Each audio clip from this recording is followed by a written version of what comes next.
I don't know. What do you think? I have them printed up here, and I'll just because they're from a forthcoming book that's not out yet. So I might read some from the book that, and then there's my book is still in the library. And Hello, good evening, everyone. How are you? Yeah. Welcome. How's everybody? Awesome. Buenas noches. My name is Ivan Salinas. I'm the programs coordinator. I'd like to welcome you to Beyond Baroque. We're a nonprofit literary arts organization founded in 1968 by George Story Smith. Began as an experimental literary arts magazine which evolved into the interdisciplinary art space we know today. We are a place dedicated to the possibilities of language, supporting and nurturing writers across the country and internationally with a variety of programming, workshops, and gallery exhibitions. I'd like to acknowledge our presence on the ancestral and unceded territory of the Tongva peoples. Venice is the original home of the Huanca, Sangha, Tongva villages. We stand in solidarity with indigenous communities. As an arts organization, we are committed to uplift the community's stories and cultures. There's still time to register for some upcoming paid workshops we are hosting this month. Tomorrow we're having a workshop on finding the power and voice behind your real life stories with Lori Horowitz. Next week, poet Alison Hedgecock will facilitate a poetry workshop that explores lyricism and elements of music and writing. And later in the month, we're hosting Joy as a Tool for Healing and Poetry with Barbara Fant. And this is all while we're hosting a variety of readings every weekend. Next week, we'll have Christopher Soto, Miriam Gerba, and Dennis Nelson commissioned by Beyond Baroque to create new writing on the theme Deep Fake. It's a series of readings that are kind of indirectly inspired by emerging technologies, AI. So this is part of the new series, which will have 3 installments throughout the fall. And there's several events to shout out, but I would be standing here the whole time and never get to the readings. So we're here for that. And I just invite you to check out our calendar, and you'll just see our full slate of programs and get first dibs on knowing more about the Southern California Poetry Festival, which is happening in November 17th through 19th. Just lastly, one more announcement is that we're hosting the Beyond Gala, and there's many ways to support. Tickets are on sale. We're honoring several writers for their legacy and support to the LA community.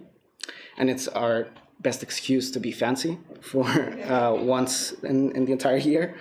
But there's other options. If you can't get a ticket, if you're part of an organization, you want to support our mission in supporting writers, making events like these for free, your support would mean a lot, and you can buy ad space in the programming that we will do and find ways to be a co-sponsor in our website, etc.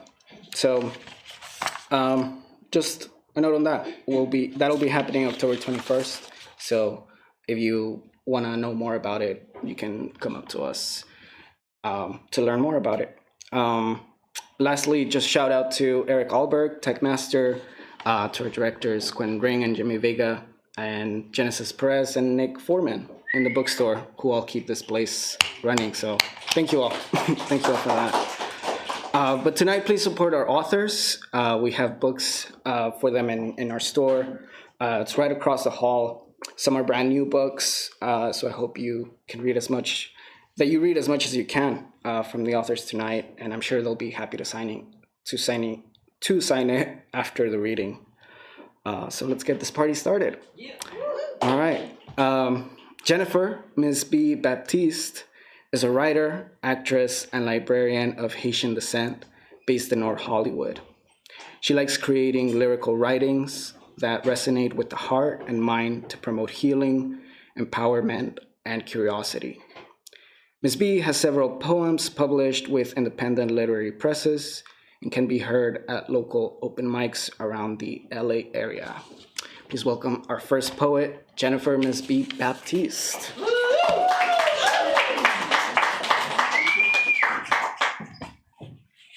Hey, everybody. Thanks for that amazing introduction. So let's get this party started. I don't have the luxury of being mediocre. My tresses are curled and kinked.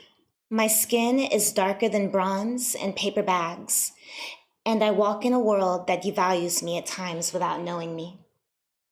When I make contributions, receive accolades, and do 2 times the efforts of others to receive the bare minimum after interrogation, to have my mind stripped and forced into strength. When they ask who I am, I say, I am amazing. I am the best of the best. I am worthy. I am resilient. I am enveloped in ethereal radiance, outperforming and finely pressed. A pillar of fortitude on a foundation of vulnerability. I am a Black woman.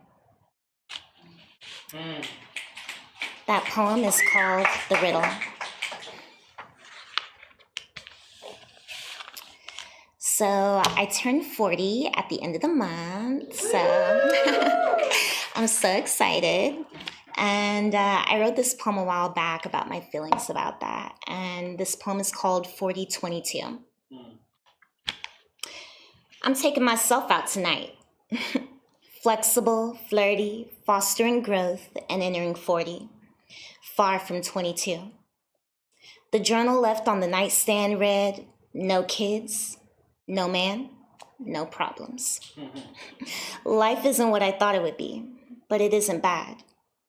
Free riding, flourishing, and fading into the next phase of the autumn of my life. Closer to death, but I feel so alive.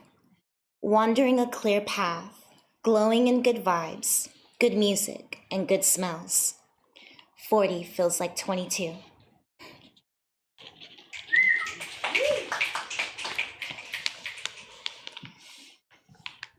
Fire starter.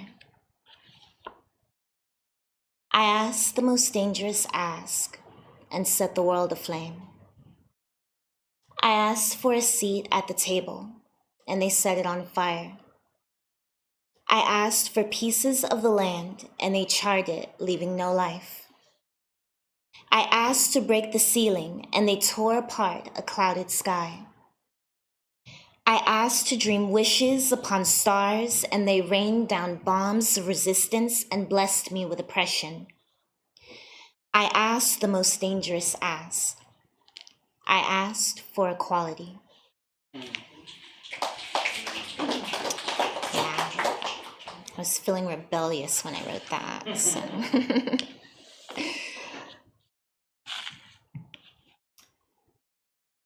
Could be worse. Chaos on Burbank, death on Vineland. Family friendly with a cardboard sign on Hollywood Way. The rent is late. Health is at 50%, but my morning ride says it could be worse.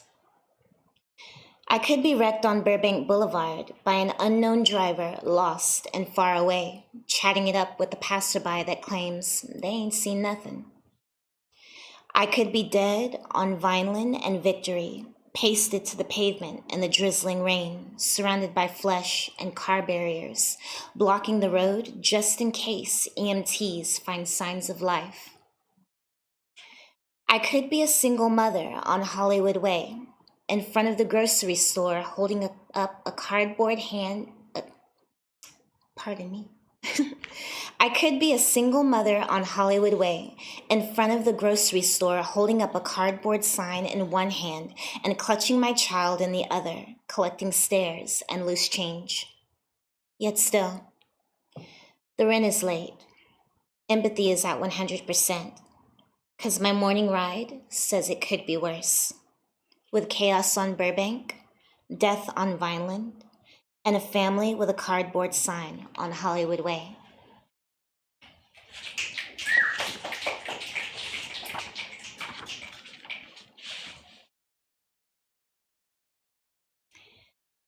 My hands are like my father's. My hands are like my father's, with creases that run deep brown into black over beige palms, telling the story of my fortune, my past, and my future. A palmistry, the tapestry of my DNA, a swirling double helix of Hispaniola, West Africa, and Scotland.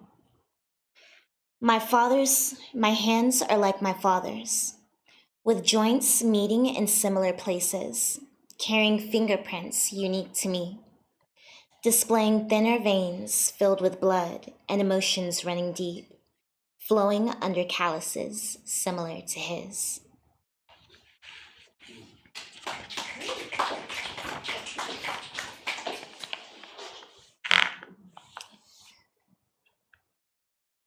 There's kids here, so I'll censor this. This poem is called F-Boy in LA.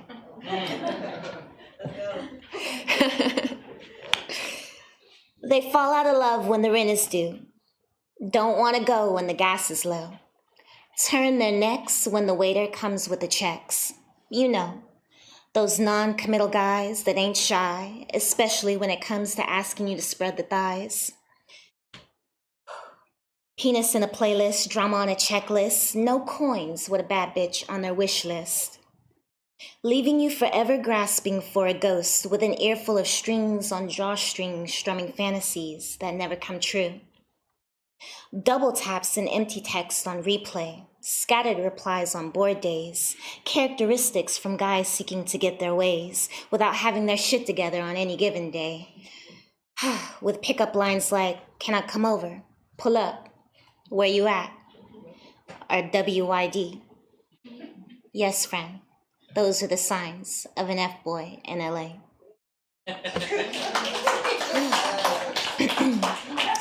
Watch out for them, because cuffing season is here.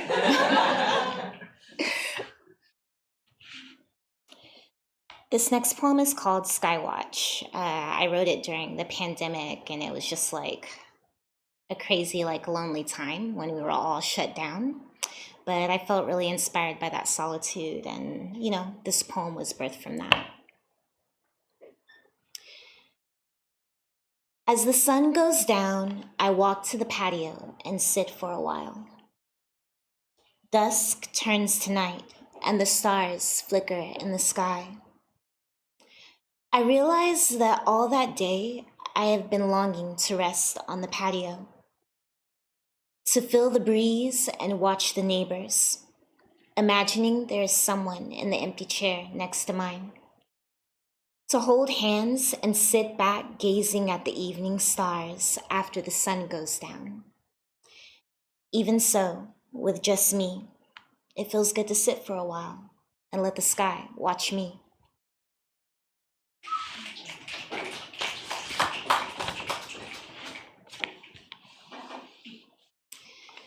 This next poem is called Panama City. And I went there with some older relatives in their 60s, 70s, and 80s. And let me tell you, old people know how to party. Yeah, right?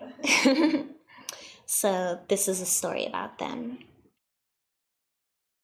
I flew away with my elders to the cobblestone roads, vine-entangled fences, and causeways lined with palm trees in a metropolis by the sea. I learned lessons as we engaged over feast of frescas, yuca, black beans, and fruit, while I sipped on sancocho minus the pollo and took in great wisdom. Sitting side by side with one elder who prefers a pale lager, the next who always refuses the martini if it doesn't come with Grey Goose, and another who insists 9 a.m. is never too early for margaritas. Do you agree? She mm-hmm. The 60-year-old says, don't live in the past. If you have a problem with someone, say it right then. Don't wait. The 70-year-old says, do your thing, boo. You're skinny in the front, but not in the back. And if a man is at least 60% good, just take him. You can work with that. And the 80-year-old says, life is too short to carry the pain, and most other things he can't remember because his mind is drifting away. With their knowledge, I left my worries in Panama City as I ascended with my elders on cobblestone roads along vine-entangled fences and causeways lined with palm trees in a metropolis by the sea.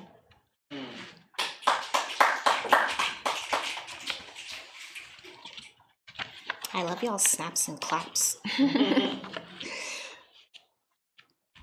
This last poem I have to share is called Systemically Free. I thought I had nothing to be angry about. I thought I was free, enslaved in the cage of my mind and the restrictions placed upon me that I couldn't see. I thought my kin preferred the south side and the outskirts of town. As a young girl, my mother drove me across bayous and bridges into nice neighborhoods on winter nights. I would say, I want to live here, and she'd say, Black people can't buy houses here.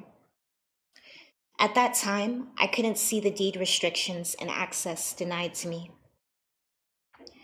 I thought diabetes, stroke, eczema, and heart disease ran in our blood.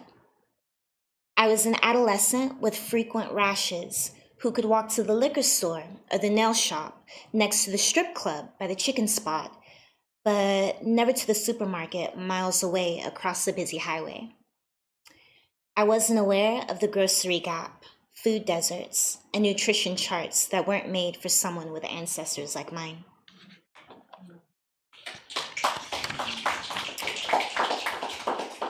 I thought cancer, hormonal problems, fibroids, and dying young were common within the women in my family. As a young lady, I watched my mother's thyroid get removed, my aunt's hair loss from chemotherapy, and my cousin's miscarriages and endured monthly pain.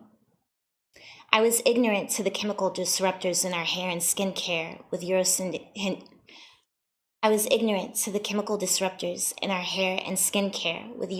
standards of beauty ingrained in me. I thought you had to register months in advance, only vote in one space with a bill as proof of address and 2 forms of ID. Entering child and adulthood, I went to the voting center, forgot my registration card at home, and was turned away from the polls, hoping I could make it back to the booth in time. I didn't know about suppression, district lines, and legislation made to disempower me. I thought I had nothing to be angry about. Now I can see. Chains and shovels were traded for policies and pens, feeding illusions of what it means to be free. Thank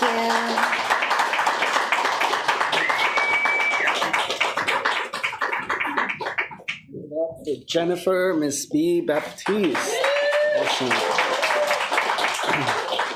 There are some beautiful journals that Jennifer brought, and they're for sale in the bookstore, so you can also write on them and sketch out your own poems and anything creative.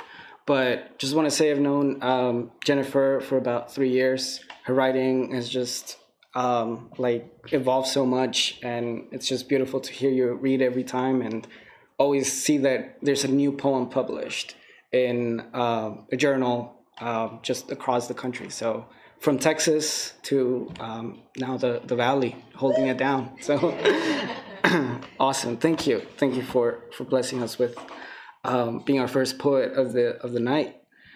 Next up, we have Ayana Shaniel.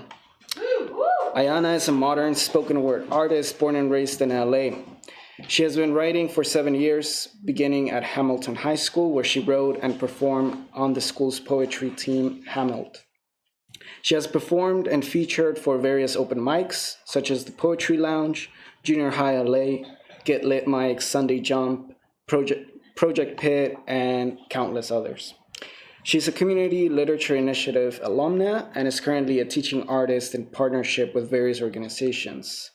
Shaniel recently released her first body of work, Little Black Poetry book, before the age of 20.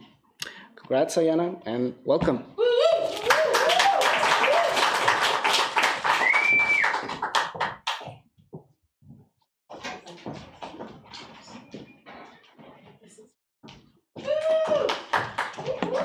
Hi everyone, how are you guys doing?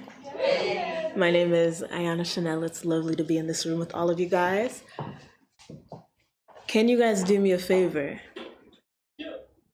Yeah, like answer. Can you guys do me a favor? Okay, cool. Can you repeat after me? Okay, cool. Can you say the phrase, I love myself? I love myself. One more time, I love myself. I love myself. Cool. I have a poem that I'm going to read for you guys titled the self-titled self-love poem. Every time I say the phrase, I love myself, I would like for you guys to repeat it back to me. Is that all right? Yes. Cool. I love myself. I love myself. So much that I blush every time I see me. My voice is a love song, and hearing it makes me want to dance in the middle of grocery store aisles. I love myself. I love myself. So much that when I feel ugly, I remind myself that there is beauty instilled in everything, so why would it not be found in me? When I feel clumsy, I remind myself that we are all gifted with grace. When I feel stupid and useless and down and out, I give myself forgiveness, give myself mercy for ever being disgusted by me. See, my name is Ayana, and it means beautiful flower. Now, I'm not sure in which language, but my mama said so I know it must be true. And I tell people that my name means bouquets of roses. And I buy myself bouquets of roses every single month on the 14th because waiting just once a year for February to roll around is too little to show myself some self-love. See, I love myself. I love myself. So much that I surprise myself with self-care days and delicious cooked food and quality time. I love myself. I love myself. So much I say it in every mirror I pass by. I be like, damn, girl, you are beautiful. You are ethereal, you are heaven sent, you are gospel, so you must be good news. I love myself. I love myself. So much that I say it late at night as pillow talks and scream it in the face of hate. I love myself. I love myself. So much that I remind myself that when we love others, we give them forgiveness. We give them mercy and understanding even when they fail us time and time and time again. So why not save just a little bit of that for ourselves? Why not allow myself the space to not always be perfect and get things wrong and ever so occasionally stumble over my own words? And even in the darkest of hours or the earliest of mornings when I have trouble simply getting up out of bed, I will sit there and repeat it over and over again until infinity engulfs me, until I feel it from the bottom of my feet to the top of my head. I love myself. I love myself. I love myself. I love myself. I love myself. I love myself. Thank you. Thank you for joining me in that first one.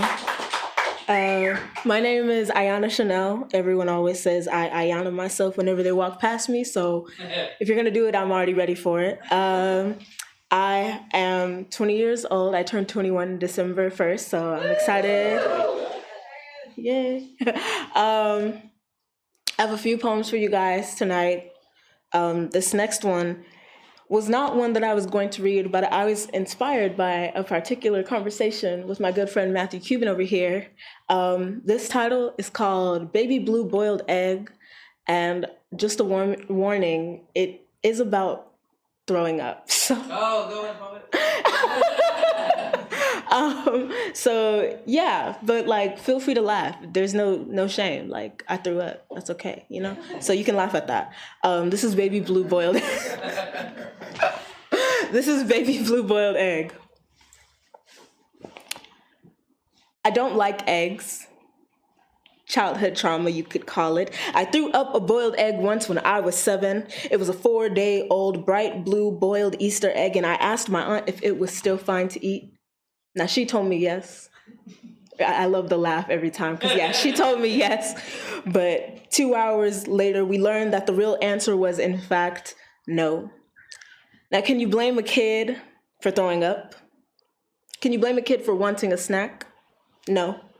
But you can blame her for throwing up on newly cleaned carpet, staining it with a foul smell and an ugly hue of colors. You can blame the child for not saying enough times that she wasn't feeling good or asking for something else to eat first. There was sandwich bread and honey in the cabinets. So you can blame her for going to school that day and therefore needing to be picked up and inevitably being hungry when she gets home. So she will, in fact, eat the egg. You can blame Easter for existing. You can blame it for falling on a Sunday versus a Wednesday. If it had fallen on a Wednesday, then it would have been fresh enough to eat on a Thursday. You can blame the egg for being spoiled. You can blame the girl for being the egg. rotten and easily crackable, sheltered, no toughness to her. She falls so often you can blame it on bunnies and baskets and sweet pieces of candy, because what the hell do any of these have to do with Easter? You can naturally blame this one on Jesus, or is this one the devil's fault?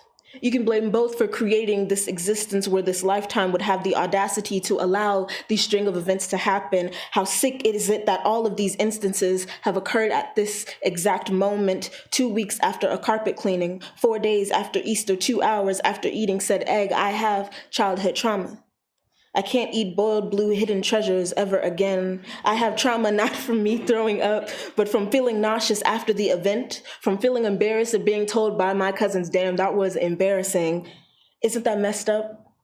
I don't like eggs. Maybe here eggs represents faulty. Every time I am centered, it goes bad oh so quickly. Every time I feel yellow, someone just has to be blue. Isn't it sickening to always be stuck in green? Yolk always boils, centered to the egg again. Girl finds herself being egg. Maybe I could have ran to the restroom before the projectile. Maybe the smell should have told me that the egg was not as good to eat anymore. Maybe I shouldn't let one bad egg rotten them all, but either way, I simply don't think I will ever eat a boiled egg again. Thank you. Yeah. Shout out to my auntie Rita. I love her. I love her. This next poem, another warning. I grew up witnessing domestic abuse. I grew up in an abusive household from the age of like 1 to maybe 6, and then my mom, of course, realized that it was not a safe environment and moved away from my father and took me and my sister out of that house. So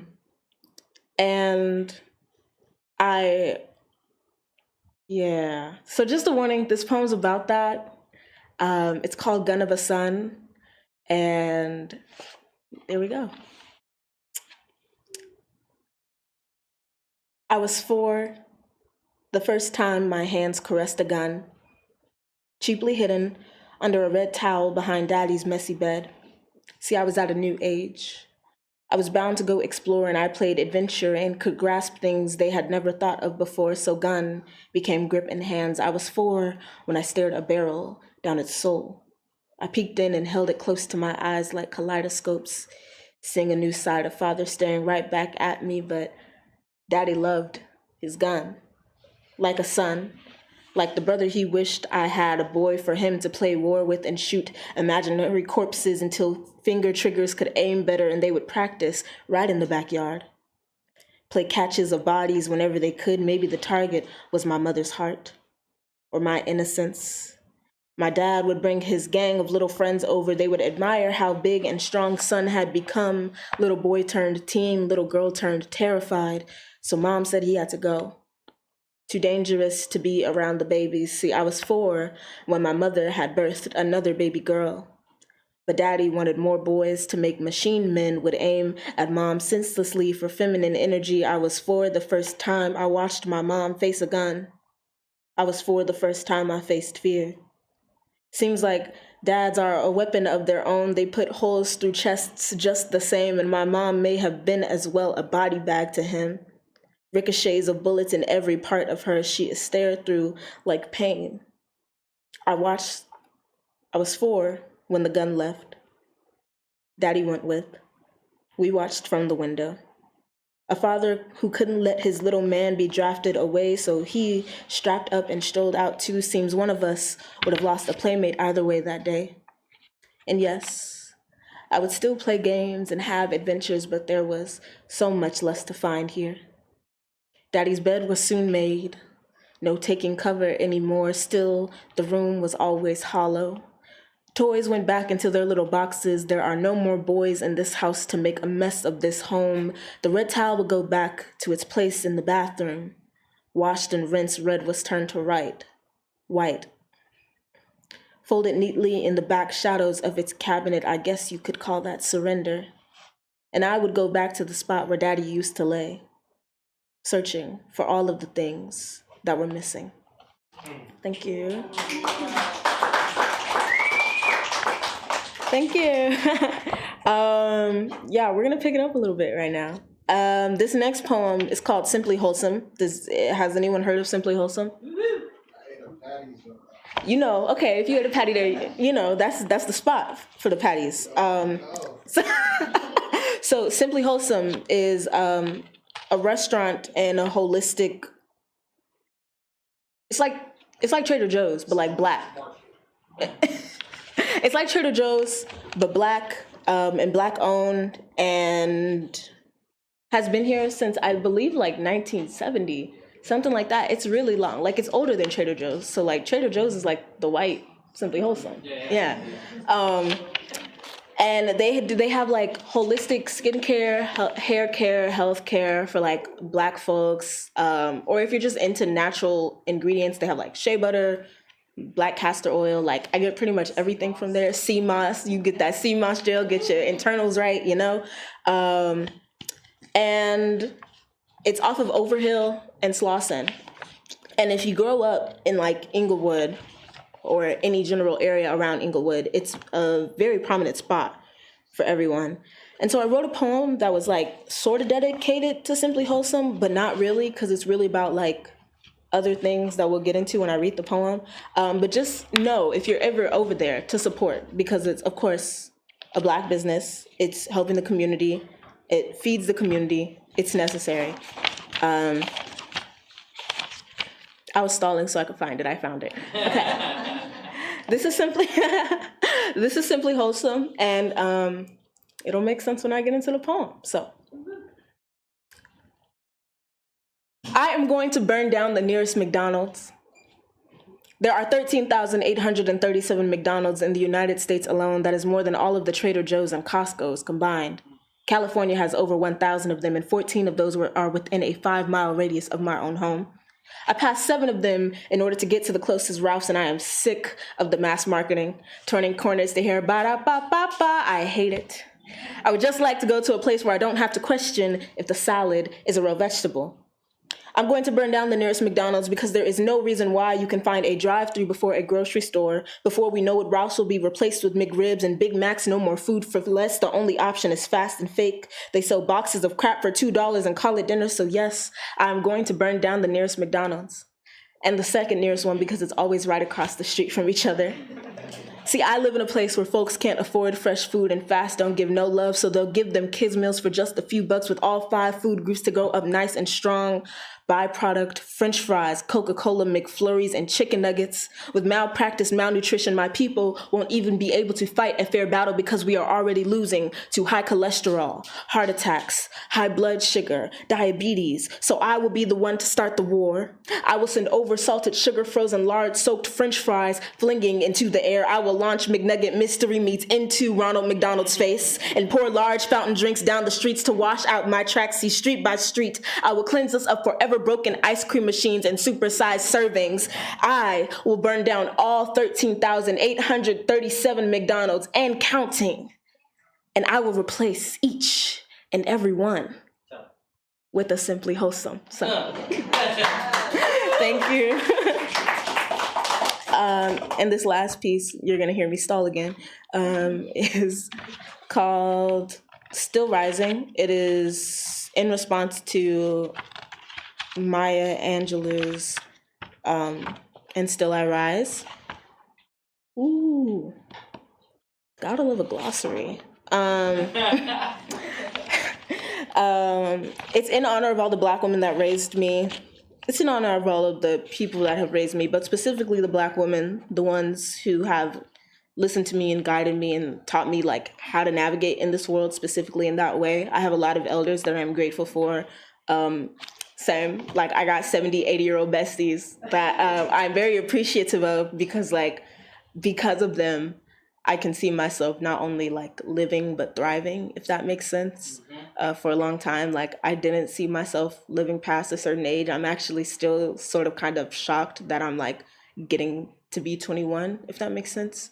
So I'm grateful for the ones that have like watched over me and prayed for me when they thought about me and, you know, sent me things and even just like called me if they felt me come across their spirit to check in on me. Like, it means the world to me. So this poem is in honor of all of them. Still rising. I'm refusing to ever descend again after my mother, my grandmother. My great-grandmother and those before and beyond me have all endured broken wings to one day ensure that I would be able to catch wind. See, I rise because Maya said so, explaining to me that my existence is not burdened. No, I am not cursed. We are heavenly. Her voice ringing like gospel, and I will always listen to good news. So I rise because we were birthed from dead flames.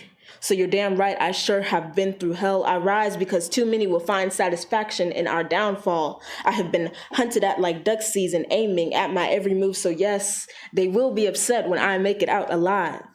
I rise because I know no other direction. It is built into me like going south for the winter, and internal compasses passed down through North Star guidance. This has always been instinct for us. There is nowhere to go but up. Thank you so much. Thank you.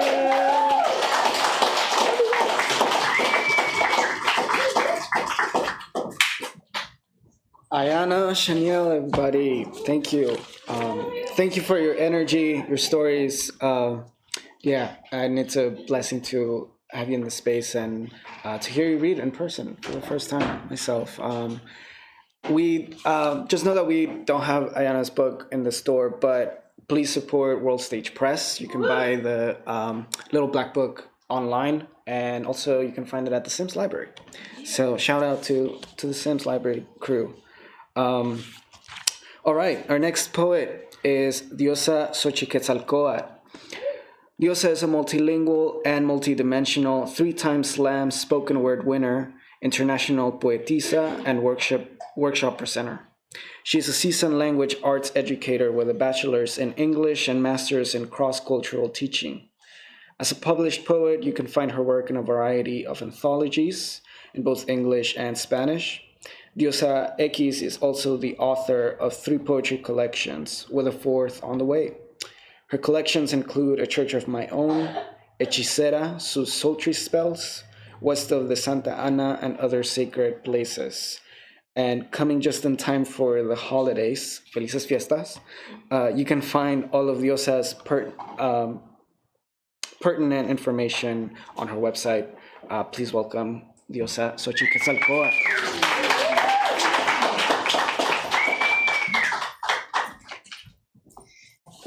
Buenas noches. Hello, everybody. Thank you for being here. Thank you for the invitation. So, starting with book 1, A Church of My Own. Letters to the Divine. A reading from the first letter of Saint Michaela to all Piscean men.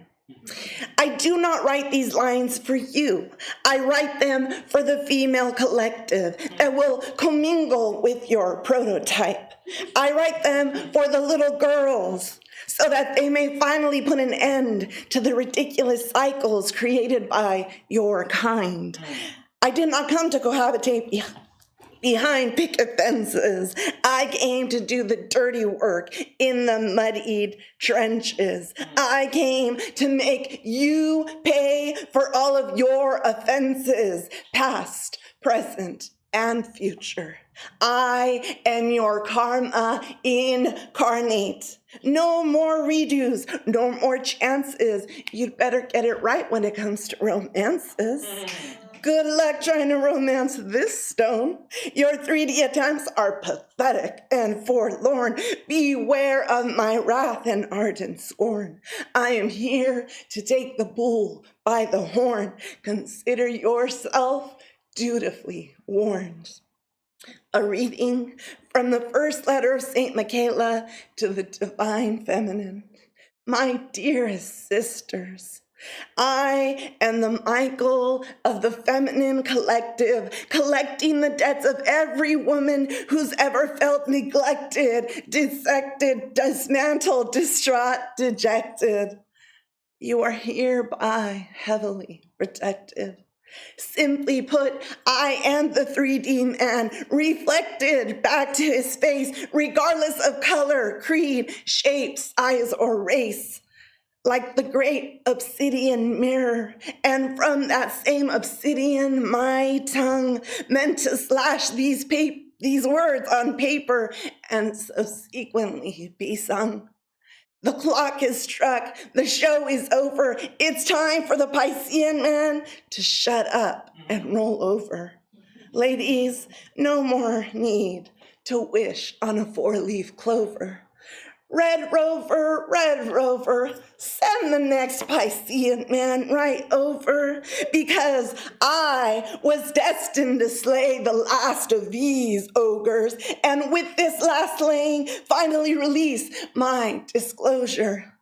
My beautifully divine sisters, their time is over. Woo! Thank you. All right, and now for our boys.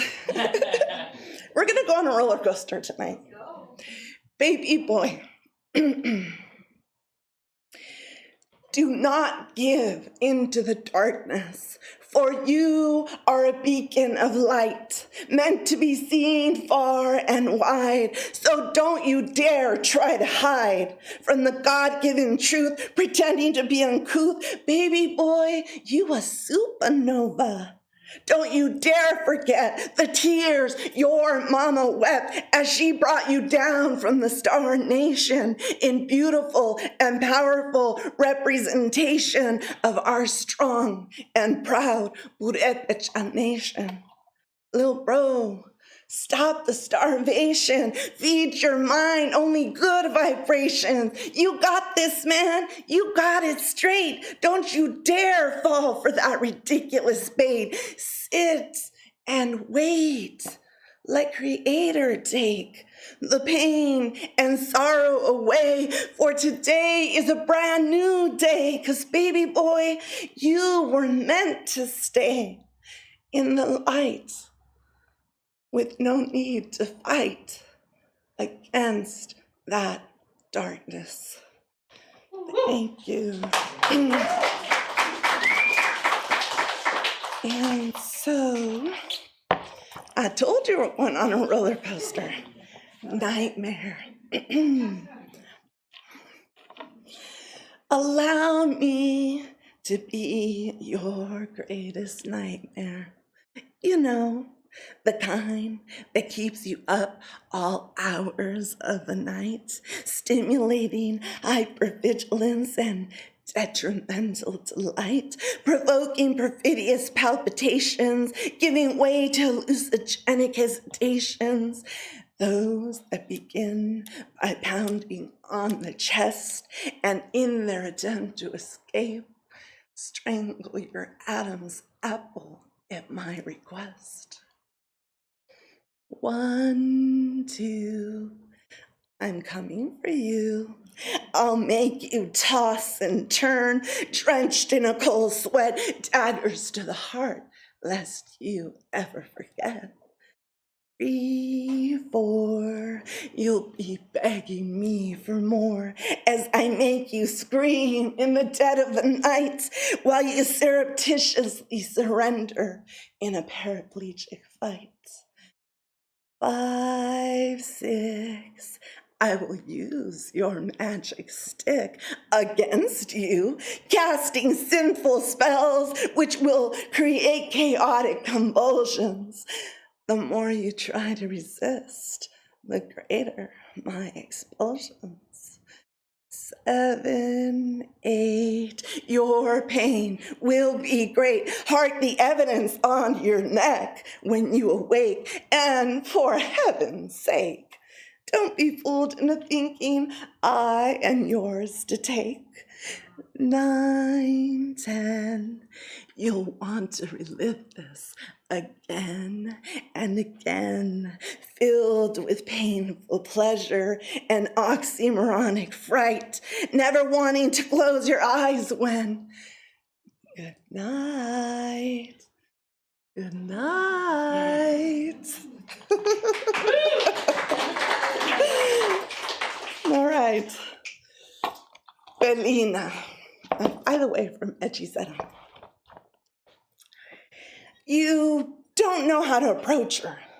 Too fucking scary, you say. Pues que chingados le hiciste, güey? Aw, did your little pussycat turn feral? Did she turn her fertile womb sterile? I wonder why.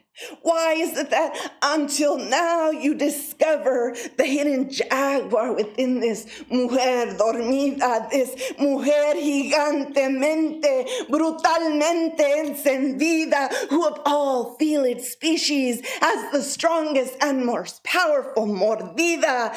Damn right que ya sacó las garras pa' filetearte sin medida.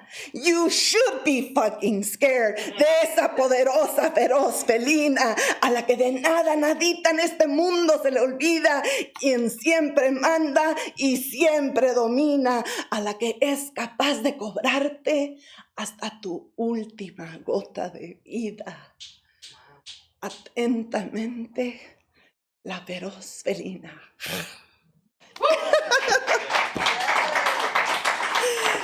And last but not least, west of the Santa Ana and other sacred places. And because we do have children in the audience, this is for them. Change of plans. Broomhilda, just in time for the Halloween season. Picture it. The year was 1981 in a little city in the tippy top of Orange County. A little girl by the name of Hilda was being trained to be a good little homemaker, some man's wife, if she was lucky. And so she was taught how to sweep the floors, make the beds, do the laundry, take out the trash, polish the furniture, set the table. But little did the adults know que a Hilda le barrieron los pies. That's right. Hilda's sister had swept her feet one time when they played house. Since that glorious moment, something inside her went tick-tock kaboom. From then on, Hilda hated domestic chores and anything confined to a room. She abhorred the floors, the laundry and bed. She detested the house, preferred the outdoors instead. When it came to cutting the grass, she raked up the debris. She was in her own bruja heaven, if there's even such a thing. She would conjure up potions with grass cuttings and leaves, cast up spells with worms and ants, and even talk to trees. She began to rhyme and dance in time with winds, the birds, and the bees. She'd bend her body in all sorts of ways, replacing her feet with her knees. And the more that she grew, she loathed the idea of having to say, I do. And now in book 3, it dawned on me why the conventional made her so blue. Hilda and the broom had become a solid pair, leaving no room for a groom. Broomhilda is her name. Brujería is her game. Y con la escoba, ella vuela. Zoom, zoom. Thank you. And I'll end with this one that's a little, well, I'll end with this one. Who's that girl? Que quién soy y a dónde voy. I am Citlali, a speckle of stardust that sparkles under the sun. But where are you from? Where are you from? Soy de un mundo de las estrellas, de mucho más allá. Adriana la chicana proviene de Andrómeda. ¿Que por qué vivo en una bóveda? Soy hija de la luna, hija de mi clan, hija del inframundo y las cavernas de Teotihuacán. Soy un itzcuintle de Xolot. Entonces, ¿cuál es tu complot? Recordar, recordar, recordar. Yo vine a este mundo a recopilar my life from Atlantis, the Purple Mountains, and Tulum. My life as a love-making diosa and as Toshli on the moon. My time as sacerdotisa, my time as slave, my time as caballero, my time as knave. I am commander-in-chief of a nave big and wide with my trusted copiloto, Cutie Q, by my side. Yo soy guardiana de una calavera, Hash is her sacred name. A rainbow obsidian skull, camina conmigo as I regain.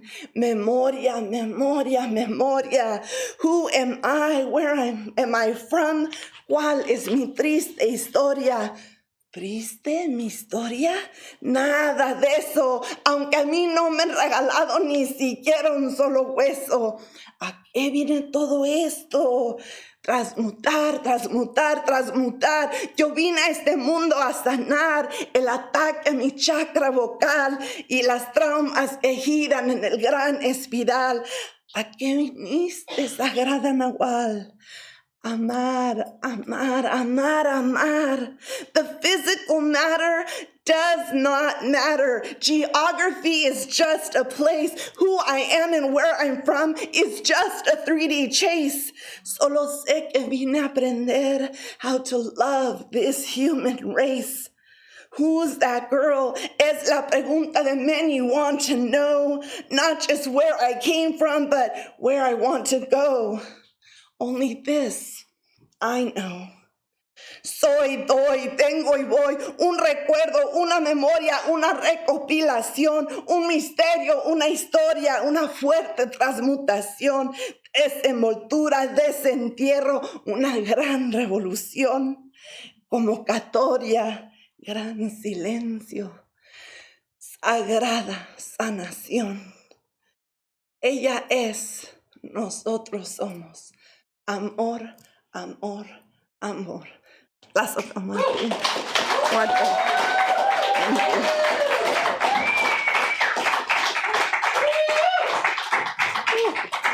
Diosa, respeto, Tlazo Kamati. Thank you. We have some of Diosa's latest books. You can find them at our bookstore, Tlazo Kamati. And all right, just to end the night, close us out, take us home, our last star poet of the evening, Matthew Cuban Hernandez, is a poet, MC, speaker, actor, and performance coach from Jacksonville, Florida. He has toured as far as Abu Dhabi and nearly every major city in the US and Europe, performing, teaching, and coaching poetry. A teaching artist for over 15 years, Matthew has spent the last 10 years working in youth detention centers across the LA County. Currently serving as the director of camp programming for Street Poets Inc. In addition, he is a current lead teacher and co-founder of Spoken Literature Art Movement. He has opened for artists such as Wu-Tang, performed for platforms such as BuzzFeed and NPR, and even appeared on the award-winning television show Better Things. Matthew is also a 3-time Southern Fried Poetry Slam champion and an award-winning poetry coach. Cuban's favorite activity is making people feel great. Sometimes he does this through hip-hop and poetry. Please, round of applause for Matthew Cuban Hernandez. What's up, everybody? Can we please, oh my God, give a round of applause for all these poets that touched the mic tonight. My goodness. Oh, that was really phenomenal. I was like, man, I gotta say stuff at the end of this. This is crazy. It's a privilege and an honor to be with y'all this evening. I'm gonna share some poems from my folder. I feel really put together today. I'm not always that. You know, like,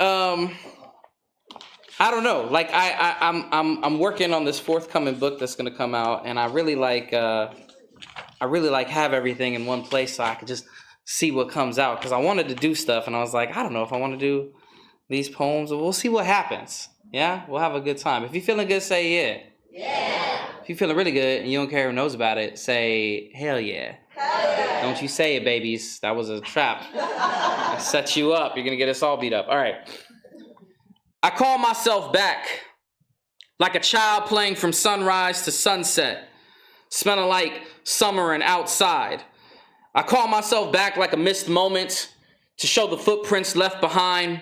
I call myself back so that time spent moving forward is not time spent forgetting, to give my heart a moment to weep, to question the darkness implanted in my family tree. I call myself back because I've forgotten too many times, letting trepidation run rampant. I've allowed depression too much space at my table, telling my misery to wait until I'm alone. Then I'll allow myself to feel, to wear this hurt like an old sweater, and ask it to stop avoiding the parts of my blossom that singe the skin. I call myself back to not forget the fire, how it can nourish, heal, or devastate. I call myself back to a blinding relationship I've let cherry then smolder, to what I've watched simmer, listen like rainfall that I don't hear or see, but know its arrival by the smell, knowing everyone is experiencing the same downpour, and we all see the lightning, how we all feel this thunder. I hear it calling me back to the moments I've neglected, calling myself back like a dinner bell, calling myself home, and learning to love all of it.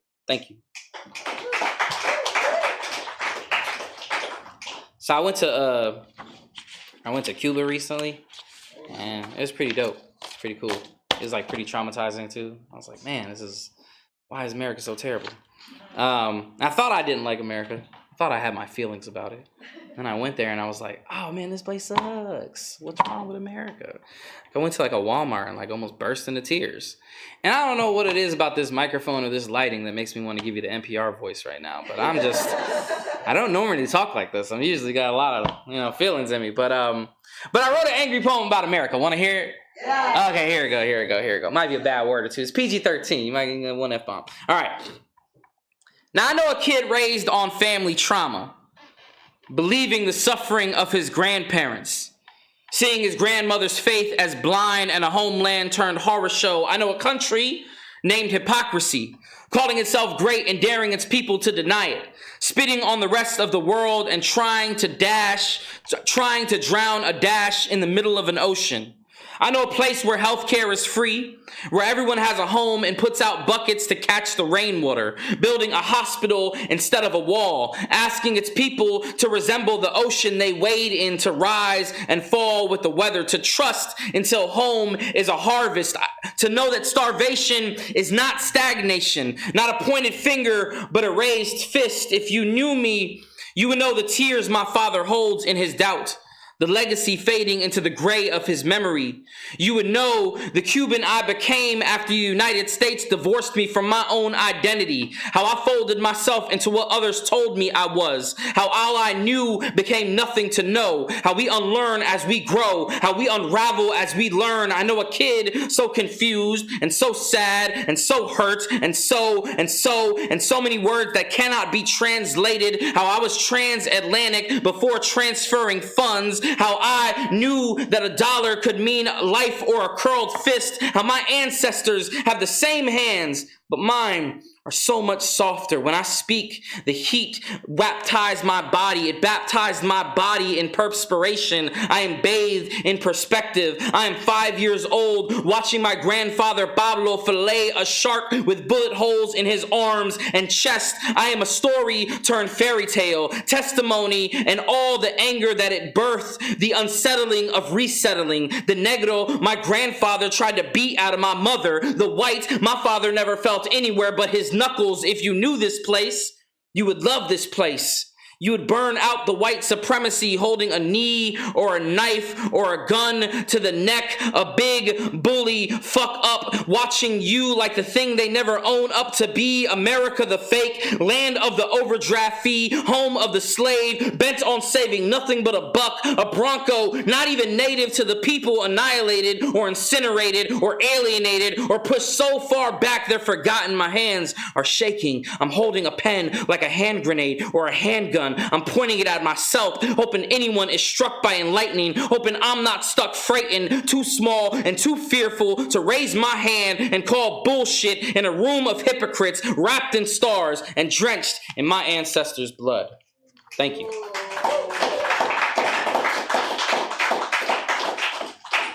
I see you ad-libbing your life, poet. You've gone off script. Write out these thoughts, the incremental steps, your stories, the tickets, the currency, occurrence, moving through a mudslide, too much debris, not enough time to filter an ocean. Asking, are these tears holding your sadness like a desalinization plant? Planting seeds never intended to be water. There is so much ocean in you. Most of us are raging, dehydrated, dehumanized, de-give-a-fucked. I see you wilting the days away, waiting for an email or a gig to book, writing your book or enlisting self, finding ways to kick in a kick to self. I see you, little brown boy, never grown man. I see you, child locked in your optimism, seeing the good in everybody but your own shortcomings, wondering when you're coming back. Everybody's wondering when's your comeback, or setting yourself adrift on a stream of unconsciousness. We see you. The ancestors are watching. They're not as worried about you as you are. They see time tangible. They're holding on to the good moments, the ones past and yet to come. I see you yet to come, arriving at a party planned for you. I see you. We all do. You're not hiding. I promise you're not invisible. Thank you. Thanks, man. Man. It's so dark in here. It's such a vibe. Like the air is like the perfect temperature for sleepy times. It's good. It's good. Albuquerque, 2005.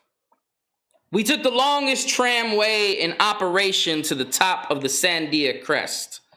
Just her and I. A quiet ride. The peaks climbing over the horizon like some giant sleeping beast raising its head. 17.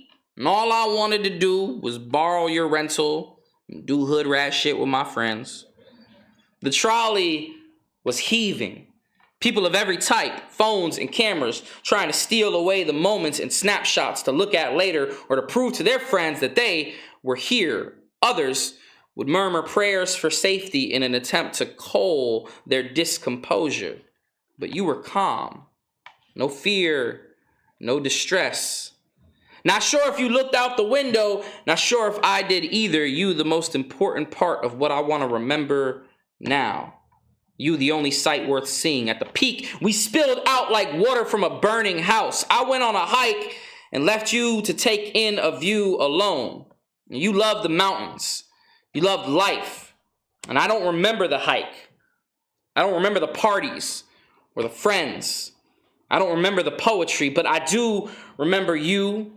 Tired, too hurting to walk with me, but enough strength to summit with your son. It's hard to appreciate the beauty of your surroundings when you're just a kid.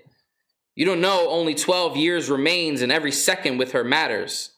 When you're a child, you'll remember the mountains. And you'll be told to remember all those things, and you'll forget your mother's smile. And someday, too soon, you'll know the view was never the point. And one day you'll be older and you'll summit the Sandia Crest again. And on that peak, and on every peak, she'll be there, waiting, smiling, watching you as the most beautiful landscape on God's green earth. Thank you. I don't know, man. I got all these poems. This one still got edits on it. I don't know. We're gonna see what's up. I'm gonna spit like 1.5 more poems and I'm gonna get out your face. If you're feeling good, say yeah. Yeah.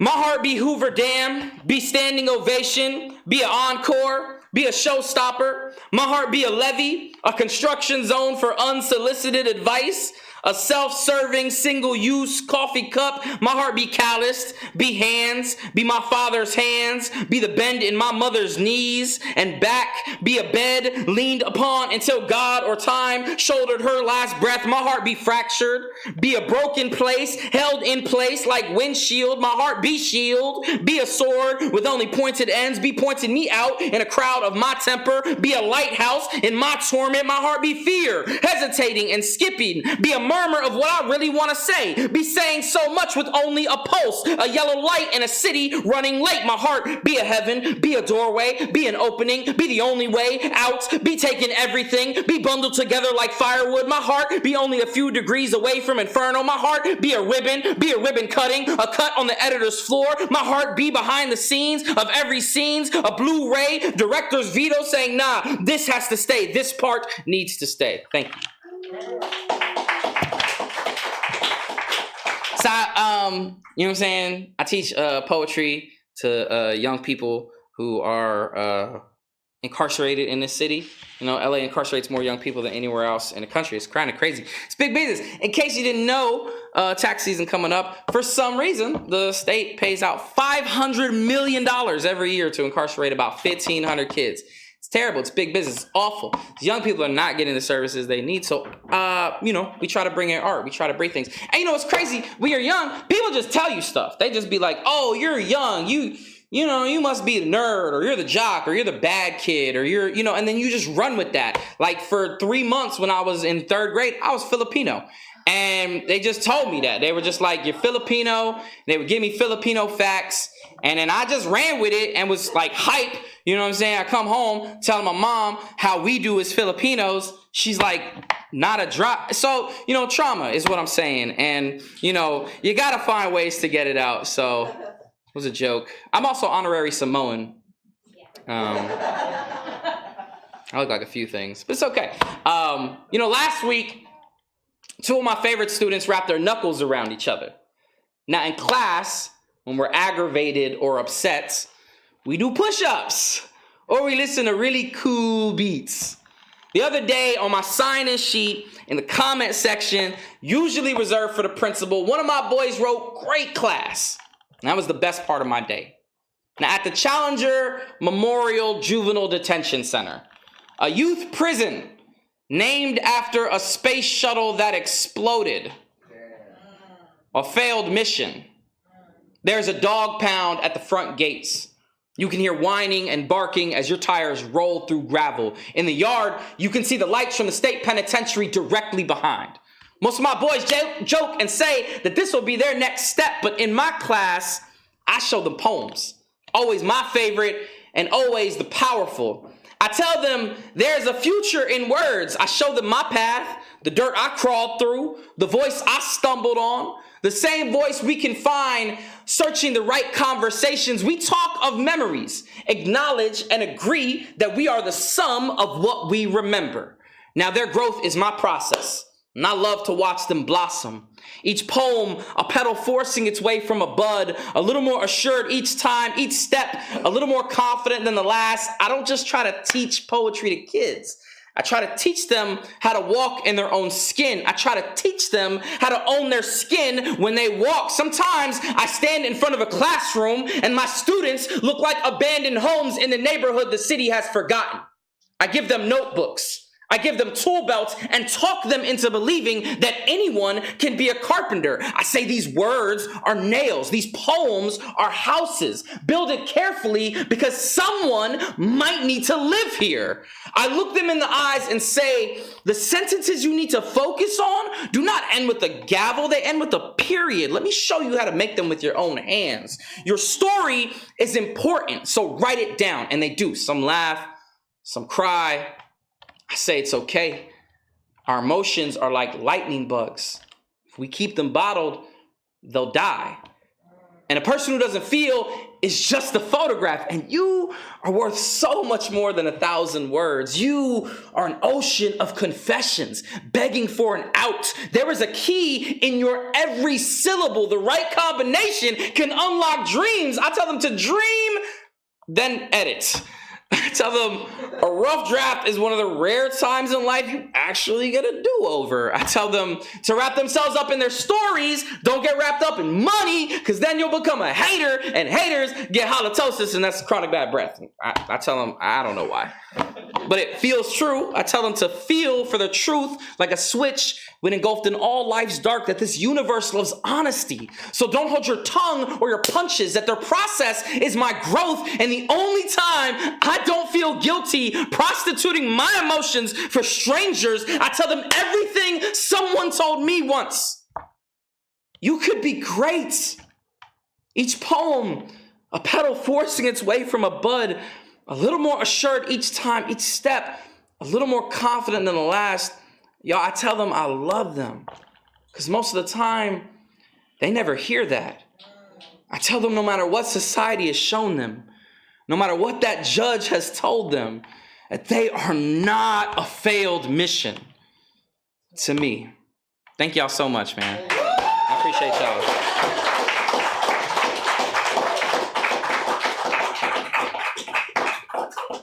Round of applause for all our poets.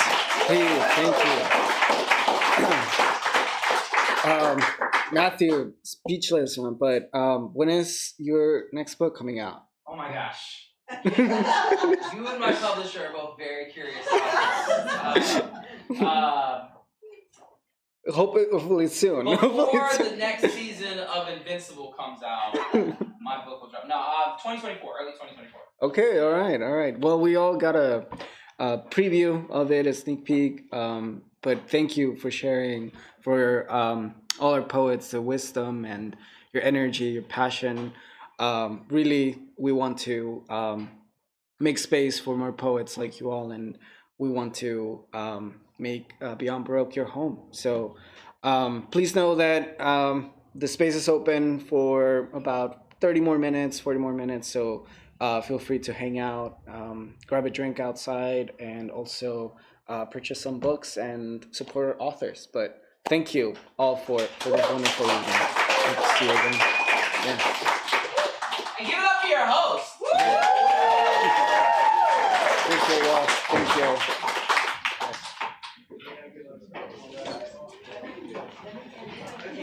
you.